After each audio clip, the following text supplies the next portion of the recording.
I Want to Jump Like Dee Dee, with me, Giles Sibbald, is the music podcast that does music a bit differently. I'm talking to some incredible musicians, DJs and producers about how they use an experimental mindset to fuel their own creativity, pursue new challenges, overcome fears, bounce back from mistakes. In Garbage are making the soundtrack to what I think is like a kind of like perfect night out. And if you just sort of imagine this, kind of like sort of deserted city, it's 2 a.m. and, you've got kind of Robert de Niro's taxi dropping you off at a door, which is marked only by a kind of single red light. You have to knock to get in, take the stairs down into a small basement where this kind of group of friends are playing their sort of impromptu, improvised tunes, sort of doffing the cap to, American soul, funk, jazz, swing.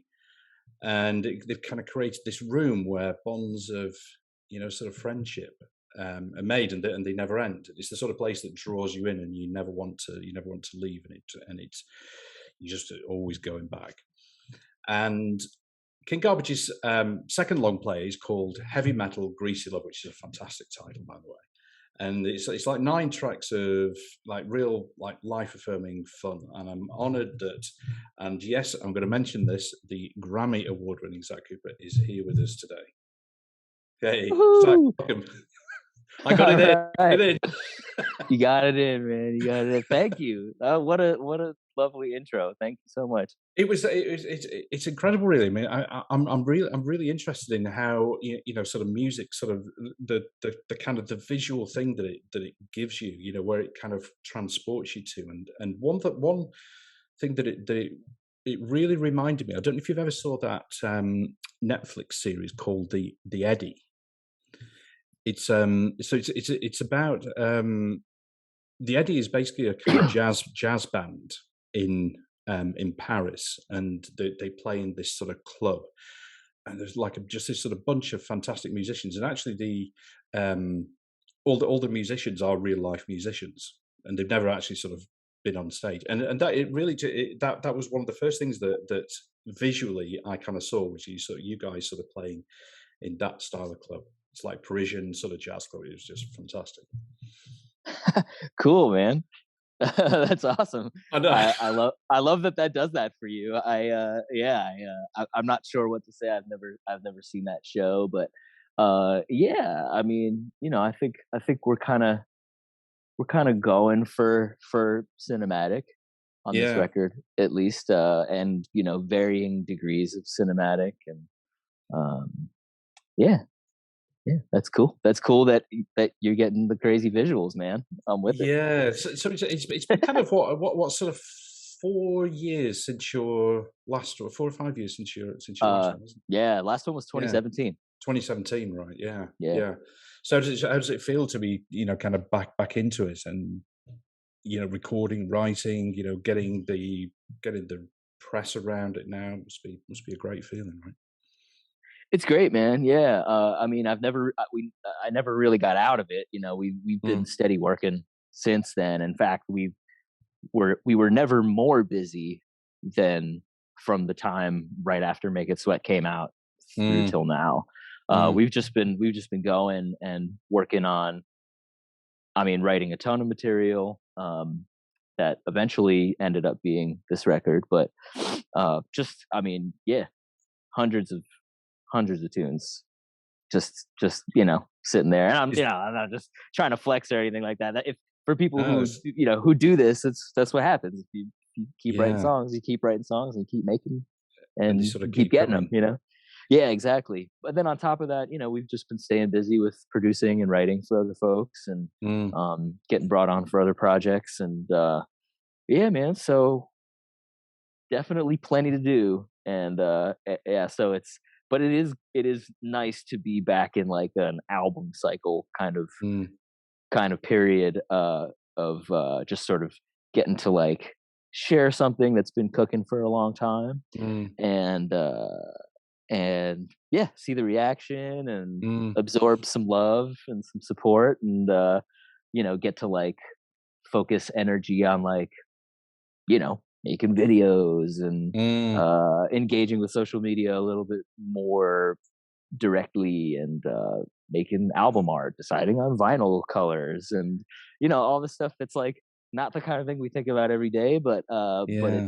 but it's part of the journey that we really enjoy. And yeah, man, so it's I, cool. I mean that that sort of involvement, into as far as the kind of like video concepts and the kind of like the the album artwork and things like that. Is that something that personally that really interests you and you like to be deeply involved in? Yeah, for sure. I mean, the all the album art design was done by Vic Dimotsis, Mm, mm, the other half of King Garbage, along with a mm, close friend of ours, Greg Herman. The two of them together did the album art, the concept with the playing cards, mm. um, all that stuff. They did excellent work, beautiful work, Yeah, for and sure. and then the video work that we've done with WKG TV. That was just, yeah, that was a ton of fun. Just Vic and I knowing that we were going to need to make music videos, but not wanting to just have like a music video. Mm. I think we both kind of find music videos to be sort of like boring and Yeah, pointless, I guess. predictable. So Yeah, yeah, predictable. So we made like a like a sketch comedy bit that we made yeah. with excellent videographer Josh Fink, and it had a lot of fun just writing it and then filming it for like 4 days or something like that, and doing a lot of improvising with that. And Vic is like an excellent actor, actually, and so trying to keep up with his acting chops was a challenge, but it was super fun, and like Josh was just right in the zone with us, and we were just having a great time, just making each other laugh. And yeah, so we got one episode out now, another episode coming out soon. Mm, Maybe around the time that this airs. I don't know when this is going to happen, yeah. but yeah, man, no, we like to have our hands in it for sure as much as we can. I like the feeling of the album. It feels like and I've sensed sort of more of this around, like it's almost like a kind of like a sort of collage, a sort of workbook. It's like you sort of telling the story sort of right through, which I think is great because it's we were going into this kind of world of singles. It was all about the the kind of singles, which they're important, but the body of work that you've got. I think it's nice. It sort of tells a kind of story, which I think makes it really kind of relatable for a lot of people. That's cool, man. Thank you. Yeah, I mean, that's important to us. The peaks and valleys of an album. Mm, We both like listening to albums. I personally don't really listen to singles. Like yeah, I've made, I make playlists of songs that I like, and that's kind of like engaging with a singles economy. yeah, Um, but like if I see that like a new single from someone comes out, even if it's someone that I fucking love, I don't listen to it. To be yeah. completely honest, I'm like fuck it. I'll wait for the EP. I'll wait for the album. I'll wait. Don't make me listen to one song for 4 minutes and then have to decide I got to listen to some other shit again. Um, but yeah, no, man. I mean, like I think that you hear a lot of talk about like the album being dead, being a dead format, and like I kind of I see why people would say that, and Mm, but I wholeheartedly disagree. People like all the biggest pop stars are still making albums. absolutely. Yeah, People still like listening to albums. totally. So I guess that would be my defense against that, and like standing up against like a legit music journalist. I'm sure they would like rip me a new one in that conversation, but like to be completely I honest, like it's like okay, so it's like really like albums are going to be out of style. It's like you're saying novels are eventually going to be absolutely. completely out of style, and Yeah. everyone's going to just read poetry. No, bro. Or No. everyone's just, No. just going to read articles. No, it's just different formats. Mm, Different means for different artists. Some artists are singles artists, and some yeah. artists are album artists. Yeah. I kind Yeah. of. I mean, I sometimes wonder if it's if it's maybe the the sort of music that I listen to or the bands that I sort of gravitate to. But I do sense that there is this kind of like feeling that kind of people want this like to be told a story, And I Oh don't know yeah. if it's like the kind of like the world that we're living in now as well, that people are looking for things that they can really sort of relate to. I don't know. It just sort of feels like there is this kind of resurgence, which I think is really kind of cool. Yeah, I'm with it, man. Yeah, I love the storytelling aspect of making an album, and for us, like, it's not just about like song, song, song, song, song. If Yeah. you listen to Heavy Metal Greasy Love, there's a lot of interlude material between the Mm. songs, which is very fun for us to make. But it's really just like a way to develop the story. Yeah. Um, Yeah. and for us to continue with the story metaphor, there's a melodic theme that is strung throughout the entire album. That Mm. was basically it was a riff that we used in a one time band that we were in back in Vermont called Elvis Presley, and Mm. it was the only riff that the band actually had. Like the rest of it was just like improv grindcore. Um, Brilliant. and it was just a riff that just kind of stuck around in conversations and sessions and stuff, and it just kind of became part of one of the songs. And it was like, well, what if that was like a theme that we brought back regularly? Mm. And yeah, so it's a riff stitched throughout, and I'm not gonna try to sing it, but if you listen close enough, you'll find it. There you go. There's everybody's cue to sort of go listen to that one. Well, I Yeah. mean, one thing is obviously that like this sort of podcast. You know, we're talking about mindsets and kind of this sort of idea of experimental mindsets, and obviously like your solo work, or also collaboration like duets with orchids, which I thought was like absolutely incredible. I mean, just Well, mind blowing. It really was. And I'm not sure if I'm gonna pronounce this correctly, but Cooks and Sum, the yeah. the Wow, dude, you went back in the fucking archives to oh, look can I for tell you, Coops on Two. there's Wow, no stone is left unturned. that's awesome, man. I really appreciate that. So the Cooks and Sum was like performing on a waterlogged waterlogged piano that you kind of salvaged, if I'm not mistaken, if my research, sometimes shaky research is not mistaken. But that you sort of put all those things together, and we can talk about those if you want. But those like really sort of like say to me, your mindset is like about new ideas, different ways of doing things. So I mean just like going back to when you were a kid, what would how did this sort of come about? What were your kind of formative influences when you were a kid, and that helped shape you? Wow. Great question, man. Well, I mean, I've always had like a lot of support from my family Mm. for music making and art making. It's never been like a point of contention in our relationship. It's always been like, you know, my parents, my extended family, my sister Yeah. are just like very supportive of what I do. Like it's very rare that like I play tracks for people. Because Mm. like, most unless it's someone I'm collaborating with. Yeah. Or it's my family. And that's just because like it doesn't really matter to me what other people think of the Yeah. work that I'm working on, but it's kind of like I know you guys would probably want to hear this, you know what I mean? And like Yeah. that's just Yeah. from just being in a familial environment that is supportive of that. And like on top of that, my whole family, they're just all music heads. In Okay. fact, my mom and my sister were on Leon Bridges way before I was. Wow. Um, Okay. and like, I mean, I just grew up in a musical household. My dad's a musician as well. Mm. He taught me guitar in the very beginning. Um, and he still plays a lot, bluegrass, country blues kind Oh, of stuff. fantastic. But my parents both had like a shared pretty large vinyl collection that I just Mm. kind of grew up digging and listening to with them, and like eventually sampling. Mm. So yeah, and I mean in the house, I mean it was like always be varying Dylan, Beatles, Miles, Coltrane, yeah, Jim Kweskin Jug Band,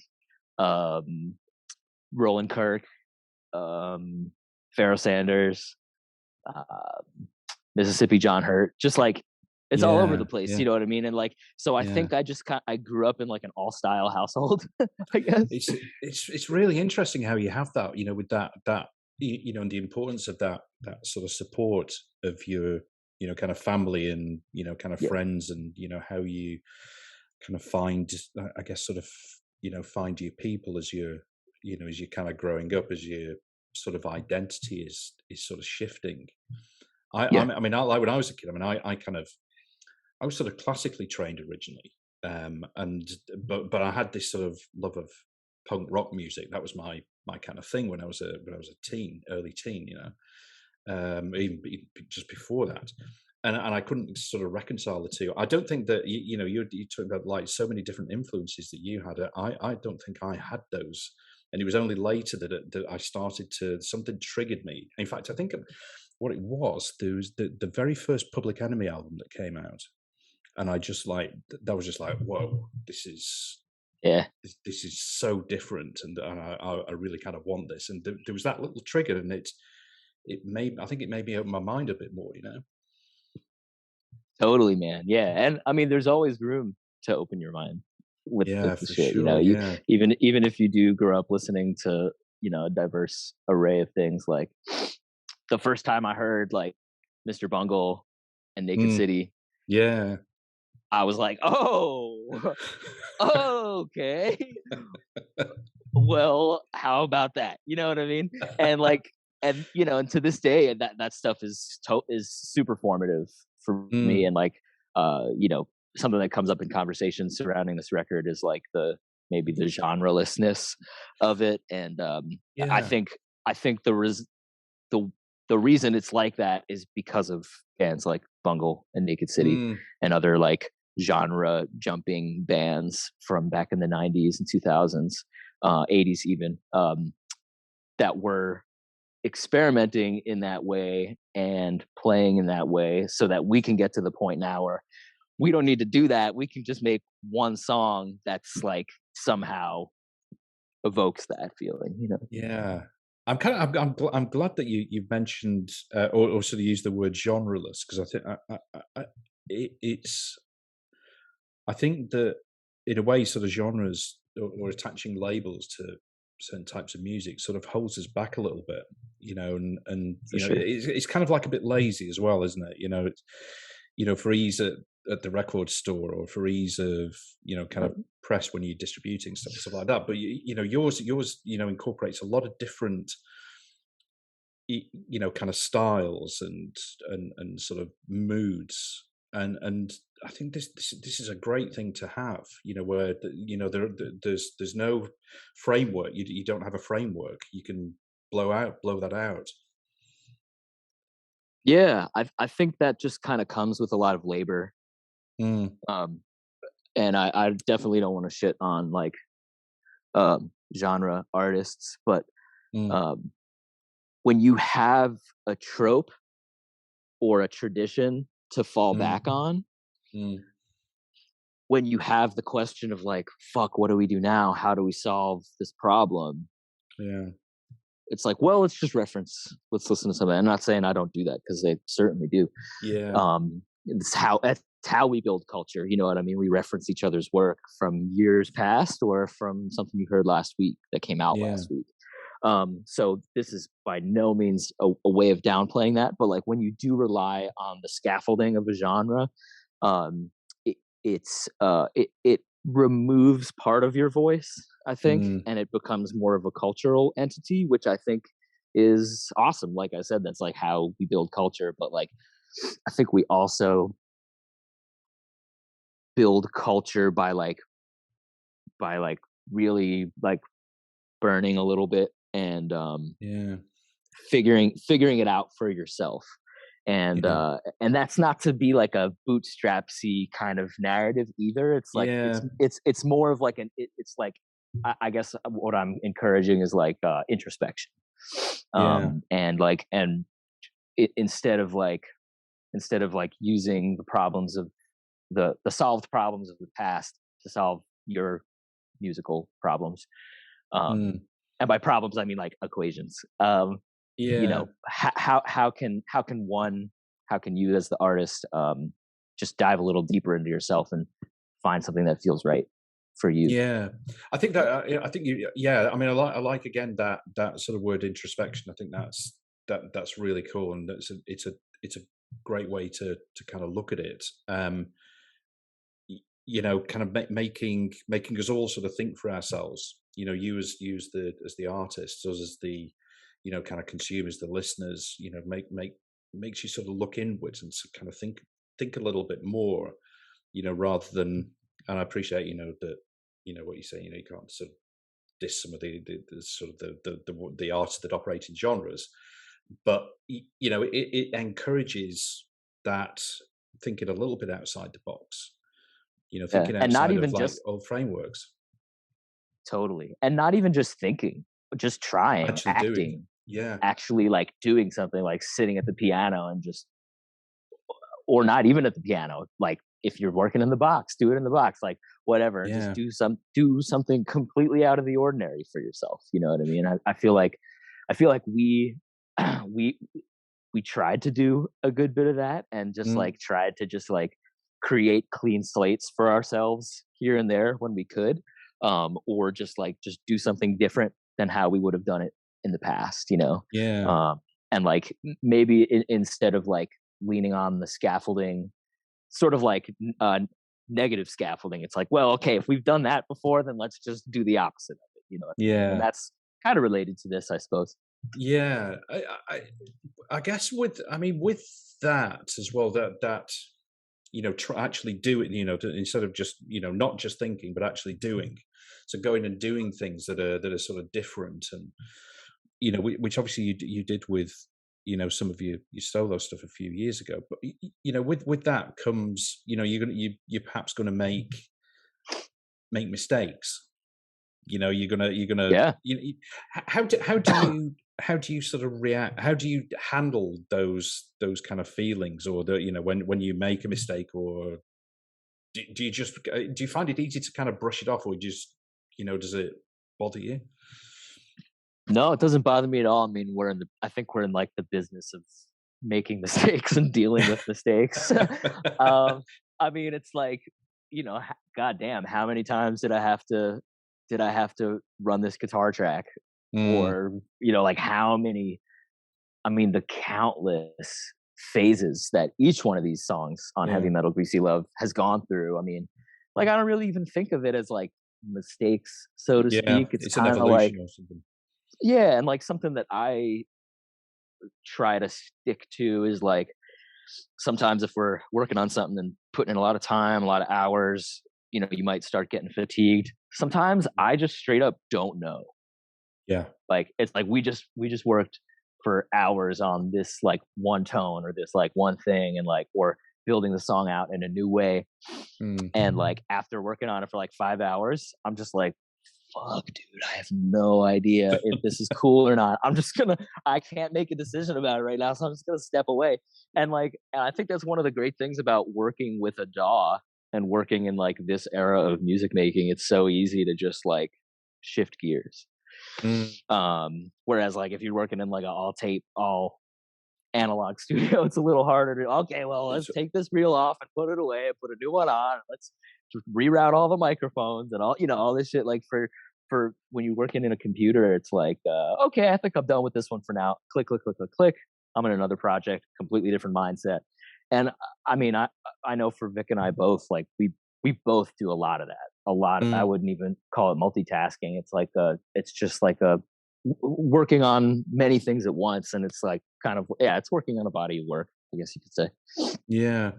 With I mean, the other thing that I'm sort of interested in is your you know, is your sort of environment as well. You know, kind of like physical environment of, you know, kind of where you live. You know, the people around you, the influences and the impact that has on your kind of creativity and your sort of mindset. Has that been something that's played a part in how you've kind of evolved and the sort of stuff that you're creating now? Yeah, for me, like getting out of New York City was the best thing I could have done for my Right. career Okay. and for Yeah. my art making. Which I mean, I'm from there, so Yeah. I love it. I still have family in and around New York, and I miss my people out there. But I don't miss being in the city, and I'm grateful for the connections that I have Mm. there because some of them are ones that I still hold to this day and still continue to work with and Yeah. consult. And but I mean, once we like landed in Black Mountain, North Carolina, my wife and I, once we Mm. landed here, like um I just started making like way more adventurous shit. I don't know. I Did was you? like, because there was like no scene. There's like still not really a Okay. scene, or Yeah. like Yeah. there's clearly a lot of people making music here, but like Mm. there's like jam bands, and then there's bluegrass bands, and then there's like a few people that there's like a big like electronic music community surrounding like some of Mm. the synthesizer companies that are based here. Right. There's very a lot of people making gear out here. There's a lot of folk singers and songwriters Mm. and stuff like that. I mean, the area has like a very wide variety of people making making music and playing gigs, and but there's not like scenes. I don't think the way that Mm. like New York has various scenes within it. Things. Yeah. So I feel like I feel like not being in a scene helped me a lot, Mm. just like not being influenced by people's tastes or by gigs or by just like a larger cultural wave. That just helped me so much, just kind of like just focus in. Also, like there wasn't shit I was trying to go to.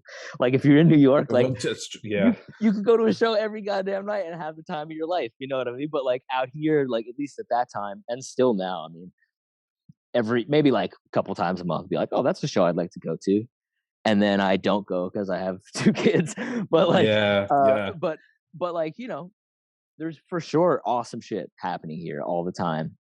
But I find that I'm able to personally like lock down a little bit better Mm. here. Just like not being in a city environment, not knowing everyone. Yeah. It's a, Like I don't know. It's just a different, just a different thing. Just changing your scenery like that, and I guess I understand why some people want to like go to like a destination studio to like record, or just like yeah. go to Hawaii for a month and make an album, or go to like Joshua Tree, which is like a meme within itself, of just like going to Joshua Tree to make a fucking dark ambient record. Like sick, bro. But yeah, but I get it though, because like you're taking yourself out of the equation that like you're so used to like being in, and like maybe it could make one operate a little bit differently and Yeah. maybe out of their comfort zone. Yeah. I remember that, yeah, sort of like before COVID. I mean, I was like, well, in fact, just probably a little bit before that, I was going to like just so many gigs in London. I mean, it's just ridiculous. Like you say, Yeah. it's a good point you made. It was almost like, the next day you're still thinking about the gig from the night before, and it's like, your kind of mind just sort of goes everywhere. But it's interesting to how it affects different people. I remember like somebody that I had on one of the early episodes of the podcast lives in New York. She moved from somewhere kind of around Washington area but not from a city, into New York. And she said that New York became the fifth member of her band. So it's kind of interesting how I guess when you're at different stages of your life, and kind of what you need from the city you take, and then when you're kind of done with it, then you can kind of get, if you have the presence, you get out and take on different things, and like you say, not having those scenes as paid off for you for sure. Yeah, my friend Kansu Ra said, when you come out to a place like this, you're working on the land and the land works on you. Yeah, that's a good way of putting it. Yeah. I mean, just talking a little bit, if we could, just about some of your sort of like earlier experimental stuff. I'm really kind of like interested how that sort of came about. You know, like I said, you know, the duets with the orchid, it was just with Penelope, wasn't it? I mean, it's just like incredible. Thanks, man. Oh yeah, man. Cool, man. We can talk about duets with orchid. Yeah. Yeah, that's using the MIDI Sprout biofeedback technology. They have a different name now. Plant Wave, they go by now. Wave. Yeah. Yeah, man. I don't know. I bought this little box that like allows you to put like basically like EKG leads onto a plant. You can put it on yourself too. You can put it on an animal. I've put it on like fruits and vegetables before and shit. Yeah, I mean, it just like picks up on like electrical signals, and it like when it picks up on any kind of like electrical signal in a plant body or a human body or whatever, it activates like a gate within the system. I'm not going to explain it completely well, and then that gate activates MIDI. So it creates like a constant, if there's like a constant stream of, you know, electrical signals happening, it creates a constant stream of MIDI. And then at the time, I think they've got a different way of doing it now, but at the time there was there was a pure data patch that you could then tune it with, which was pretty neat. And you hear some of that in duets with orchid, and then some of it is just it plugged right into a Korg Volca keys.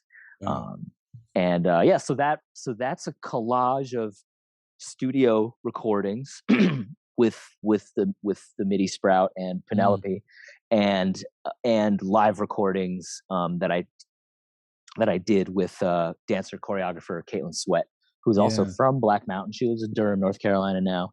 And so it was recordings from the premiere of the Duets with Orchid performance, where both her and I performed duets and then a trio with the orchid.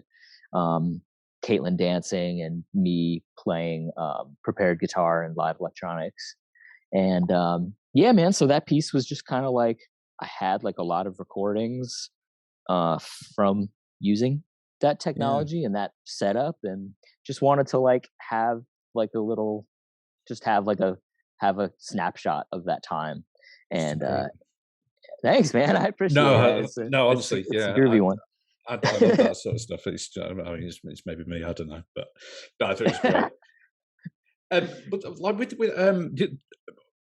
with your, you know, kind of like role as, you know, I guess sort of producer, as kind of like songwriter, then, you know, obviously you know, you've worked with Vic for many years. So you're very familiar with collaborations and sort of working with other people. What do you think that is? I appreciate this is perhaps not an easy question, but what have you kind of learned about yourself from working with so many different people with different personalities over the years? It's a good question. Tell me to fuck off if you want. No, I'm not gonna. Shit, I'm not gonna tell you to fuck off, Giles. Come on now. Let's see. No, man. I think.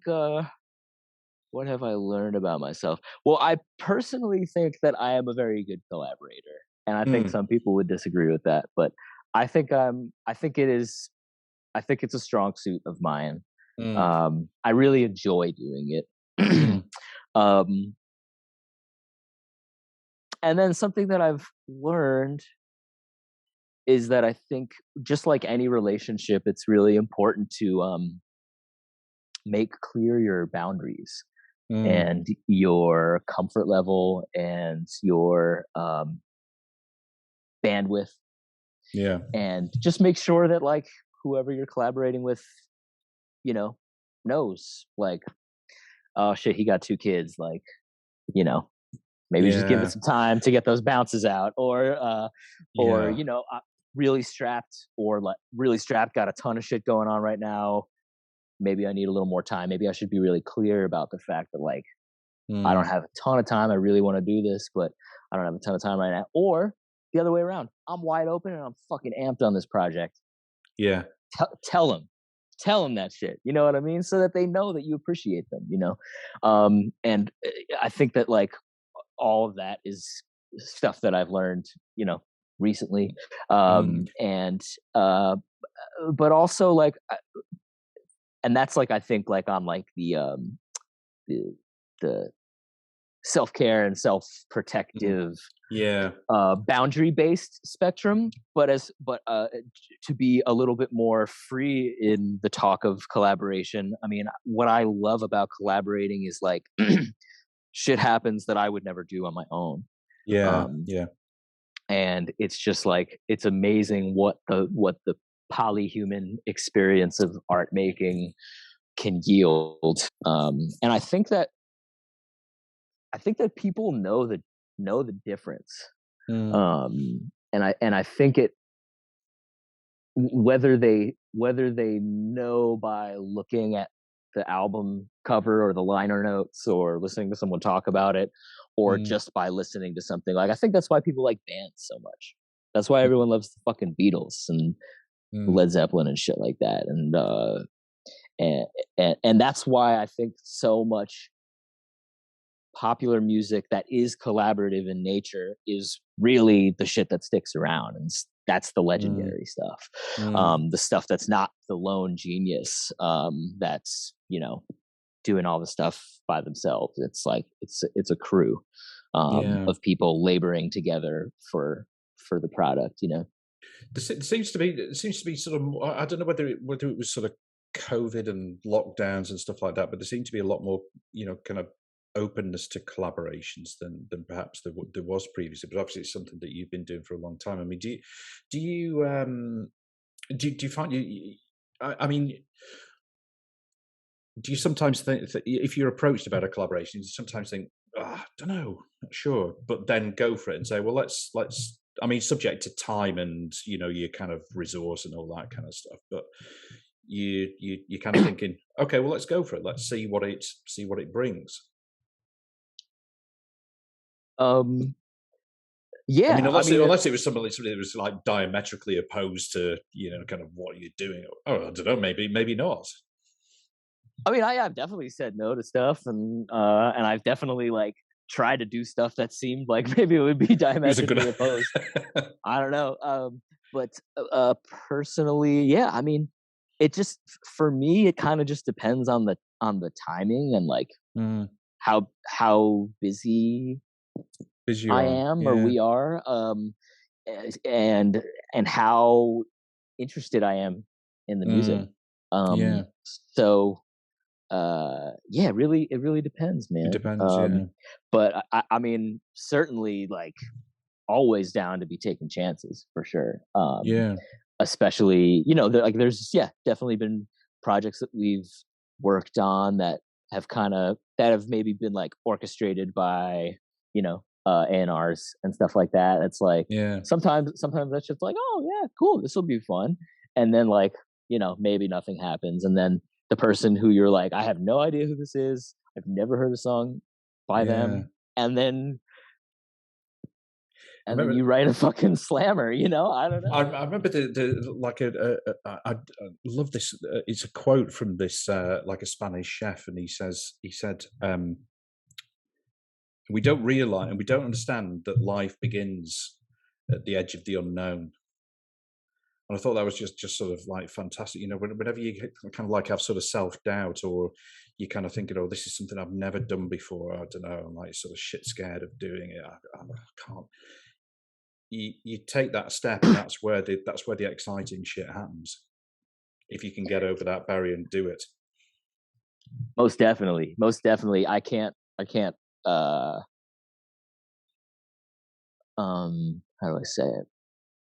Taking yourself out of your comfort zone is like so crucial to making work in general, I think, for sure. No, go on. Oh yeah, and whether that's like a financial risk or like a indeterminate like compatibility with someone, or just like well, I gotta make a song and all I have is a fucking spoon and a shitty mic. Like, I guess, okay, here we go, or maybe like you're getting in the room with some people that you really fucking like idolize, or like are, and it's like, I have no idea what's gonna happen. I fucking suck. Why am I in the room with these people? Yeah. You know what I mean? Like all of these are like varying degrees of like, I think what you're talking about, and like totally. And I think that, yeah, I mean, this is one of the ways that I think like art making can be like restorative and inspirational in a not obvious but subliminal and effectively much more deep way. Is the narrative behind all of this stuff, of like, wow, like they really went out on a limb on that vocal take, and that shit is giving me the courage I need to do this terrible shit that I have to do today.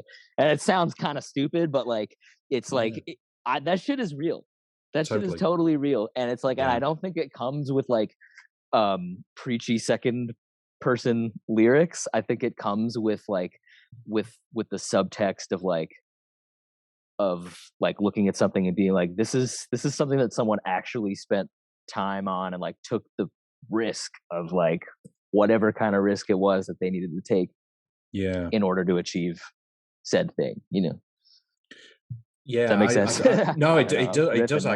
No, it does. I completely agree with you. I think that thing of sort of pushing yourself over those kind of mental hurdles. Yeah. When you do that, in whatever you do, whether it's kind of in the studio, whether it's kind of when you get on stage, whether it's in I don't know, in just any part of your life, when you do that, any fear that you've had just seems to sort of go away, because it might work, it might not, and when it works, it's like fucking great feeling. You think, gosh, yeah, so glad I did that. Yeah, so glad I did it, and I'll remember that for next time. The next time comes and you feel exactly the same as well. Yeah, totally, man. Just to give you an example, like anytime that I listen to The Line by D'Angelo from Voodoo, that song, bro, it like might not even be my favorite song on the album, but every time that song comes on, I just get into this fucking zone, dude, where I'm just like, I just feel like completely unstoppable. Yeah. Like I could fucking do like I listen to that song and it's just like, it's so heavy, and it's just like, oh, just like the inward scream of like victory is just rolling when I listen to that song. I can't explain why, but like there's something. I mean, that record particularly is very potent, and it's everyone knows it. This generation of artists is extremely moved by that album for some reason. I mean, it's an amazing record, but like, why now? I mean, I think D got a lot of props for it when it came out, but like you talk to anyone making music in this year and they're like, yeah, of course. That's like millennial Sgt. Pepper's, dude. Yeah, that's a good way of putting it. Yeah, but you're right though with that. There are some pieces that just give you that feeling of I can do it. It's like kind of like invincible. I can do anything now. It's weird how that music can kind of really give you that sort of effect. So the it sounds like the sort of the comfort zone you properly sort of put. This is something that you face a lot, and you push or that you push yourself out of your comfort zone quite a lot, would you say? Well, no, not as much as maybe I should. Not as much. But I think in my life right now, I'm definitely out of my comfort zone.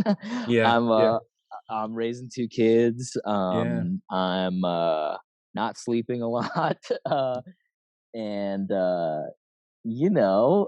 trying to make a career out of this, man. So I guess in that way, I'm still like out of my comfort zone. I mean, things are going well, but yeah, man, I think that kind of like it puts me in a position that like whenever I'm making stuff now, it's like got to make it count. Yeah. Because I don't have as many hours in the day as I used to. That's true. Yeah. At least for this time, you know, once the kids are older, I'll have maybe a little more time in the day. But at this time, it's like I got to squeeze it in when the oldest one's in daycare and the littlest one is not sleeping. You know what I mean? So wow. Okay. So yeah, they're properly young. Yeah. Geez, how old are they? 19 months and 2 months. Yeah. Littles. But it's great, man, and it's a beautiful thing. It's a beautiful life. It's extremely inspiring. The sleep deprivation's rough, but everything else is awesome. And yeah, man. So as far as taking myself out of my comfort zone, like it kind of depends, because like some of the stuff that I got to do is like, this song's been written for 4 years and it just needs to get finished. So it's like, well, I'm not going to get out of my comfort zone for that. I know what this song needs to be finished, so I'm just going to sit down and do the thing, you know? Yeah. So like, I think getting out of your comfort zone thing is like, that's part of like a cycle of inspiration that I think could be necessary for some people.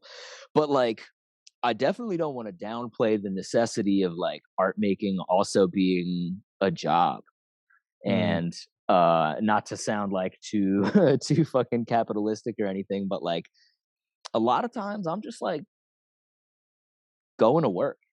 Yeah, no, I hear you. And sometimes that work means I gotta come up with some brand new shit and like throw it at the wall and just see what happens. Yeah. And sometimes I'm just mixing. And sometimes I'm just playing the same guitar riff over and over again for an hour, you know? Like, so sometimes getting out of your comfort zone is what's required, and sometimes it's not, you know? Sometimes it's all you just got to do what you got to do, haven't you? It's part of the toolkit, you know? Like when that's what's, I think, is really exciting about making, you know what I mean? It's like sometimes it's a technical role. Sometimes it's a creative role. Sometimes you're giving birth, or it's like I had a teacher, composition teacher, TL Reed, said, you can't give birth every day, but you can at least raise the kids.